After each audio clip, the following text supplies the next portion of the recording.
Clip number 197. اس clip میں آپ قرآن پاک کی سورہ نساء کی آیت نمبر 84 سے 86 کی تلاوت، ترجمہ اور تفسیر قرآن صراط الجنان سنیں گے۔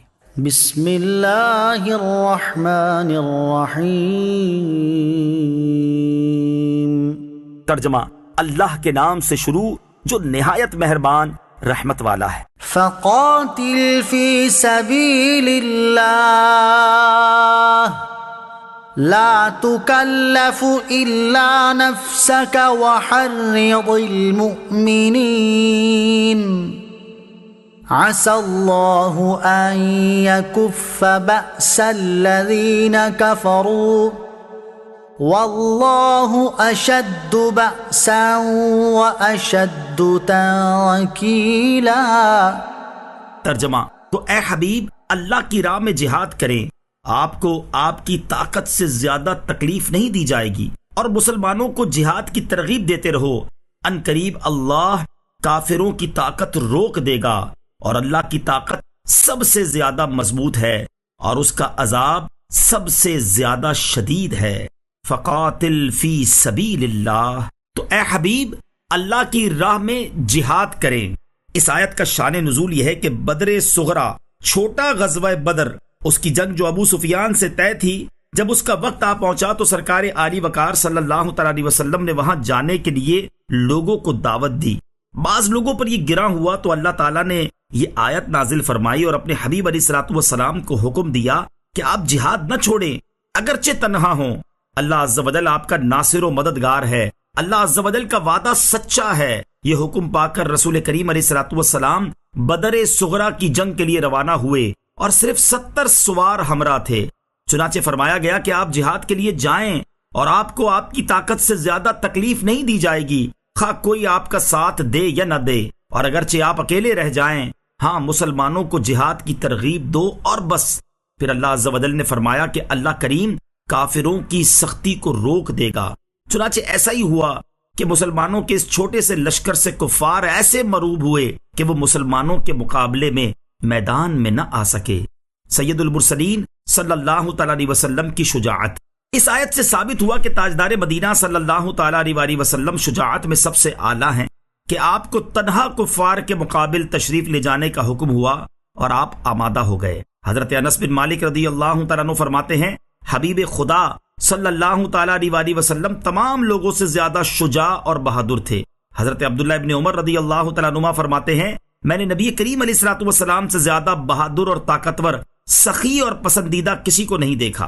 حضور پر نور علیہ الصلوۃ والسلام کی بے مثل شجاعت و بہادری کا یہ عالم تھا کہ حضرت علی المرتضیٰ کرم اللہ تعالی وجہ الکریم جیسے بہادر صحابی کا یہ قول ہے، جب لڑائی خوب گرم ہو جاتی تھی اور جنگ کی شدت دیکھ کر بڑے بڑے بہادروں کی آنکھیں پتھرا کر سرخ پر جایا کرتی تھیں، اس وقت ہم لوگ نبی اکرم صلی اللہ تعالی علیہ وسلم کے پہلو میں کھڑے ہو کر اپنا بچاؤ کرتے تھے، اور آپ علیہ الصلوۃ والسلام ہم سب لوگوں سے زیادہ آگے بڑھ کر اور دشمنوں کے بالکل قریب پہنچ کر جنگ فرماتے تھے، اور ہم لوگوں میں سب سے زیادہ بہادر وہ شخص شمار کیا جاتا تھا جو جنگ میں سید المرسلین صلی اللہ تعالی علیہ وسلم کے قریب رہ کر دشمنوں سے لڑتا تھا۔ غزوہ حنین کے دن جب ابتداءً مسلمان کفار کے حملے کی تاب نہ لاتے ہوئے میدان جنگ سے فرار ہوئے، تو ایسے نازک وقت میں بھی نبی کریم علیہ الصلوۃ والسلام ایک قدم بھی پیچھے نہیں ہٹے، بلکہ اپنے سفید خچر پر سوار دشمنوں کی جانب پیش قدمی فرماتے رہے۔ غزوہ احزاب کے موقع پر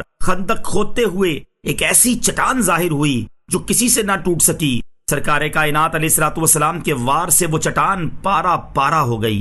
ایک رات اہل مدینہ ایک خوفناک آواز سن کر دہشت زدہ ہو گئے، تو اس آواز کی سمت سب سے پہلے حضور علیہ الصلوۃ والسلام تشریف لے گئے۔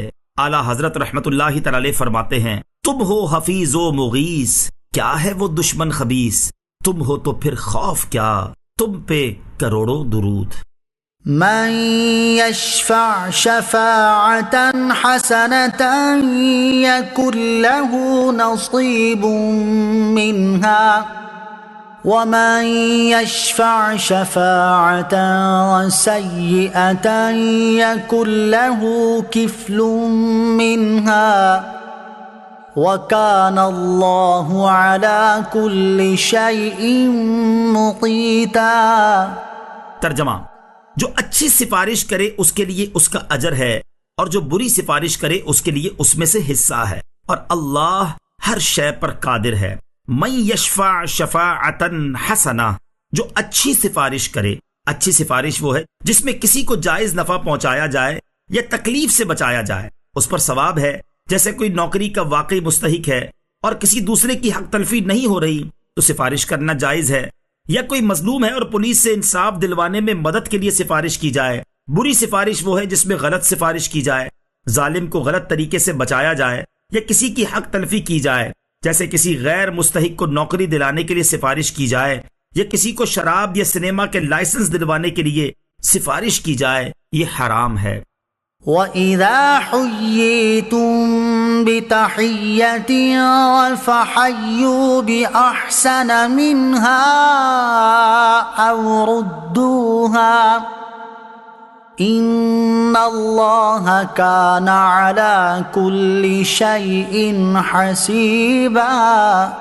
ترجمہ، اور جب تمہیں کسی لفظ سے سلام کیا جائے تو تم اس سے بہتر لفظ سے جواب دو یا وہی الفاظ کہہ دو، بے شک اللہ ہر چیز پر حساب لینے والا ہے۔ وَإِذَا حُيِّيتُم بِتَحِيَّةٍ، اور جب تمہیں کسی لفظ سے سلام کیا جائے۔ اسلام سے پہلے اہل عرب کی عادت یہ تھی کہ جب وہ ایک دوسرے سے ملتے تو کہتے حیاک اللہ، یعنی اللہ تعالیٰ تجھے زندہ رکھے، اور جب دین اسلام آیا تو اس میں اس کلمے کو سلام سے تبدیل کر دیا گیا، اور یہ کلمہ حیاک اللہ کے مقابلے میں زیادہ کامل ہے، کیونکہ جو شخص سلامت ہوگا تو وہ لازمی طور پر زندہ ہوگا، اور صرف زندہ شخص سلامت نہیں ہو سکتا کیونکہ اس کی زندگی مصیبتوں اور آفات سے ملی ہوئی ہے۔